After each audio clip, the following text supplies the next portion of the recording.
জ্যাকি আমি কাঁঠাল নিয়ে এসেছি। আরে আরে এটা কি হলো? জ্যাকি তুমি এটা কি করলে বলো? মাম্মি আমি তোমাকে লাগানোর জন্য এমনটা করেছি। আরে জ্যাকি আমি এত সহজে রেগে যাবো না বুঝেছো? কারণ আমি আজকে ঠিক করে নিয়ে এসেছি আজকে আমি তোমাকে কোনো বকাঝকা করবো না। এখন যাও ভিতরে গিয়ে কাঁঠালটা খেয়ে নাও। আরে বাহ মাম্মি তো অনেক মিষ্টি কাঁঠাল এনেছে। জ্যাকি কাঁঠালটা কেমন লাগলো বলো? মাম্মি খুব ভালো হয়েছে, তুমিও একটু ট্রাই করে দেখো। জ্যাকি তুমি এটা কি করলে? আমার পাটা তো অনেক ব্যথা করছে। আরে আজকে থেকে মাম্মি কোনো মতে রেগে যাচ্ছে না। জ্যাকি আজকে তোমার জন্মদিন, তাই নাও তোমার জন্য কেক এনেছি, তোমার কেক তুমি খাও নাও।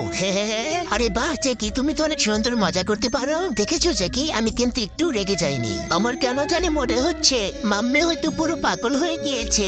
জ্যাকি দেখো আজকে আমি তোমার জন্য এই বিশাল বড় কড়াইয়ের মধ্যে রান্না করবো, তার জন্য আমাদেরকে সবার আগে মশলাগুলো দিয়ে দিতে হবে। আরে আমার মাম্মি থেকে সত্যি সত্যি পাগল হয়ে গিয়েছে।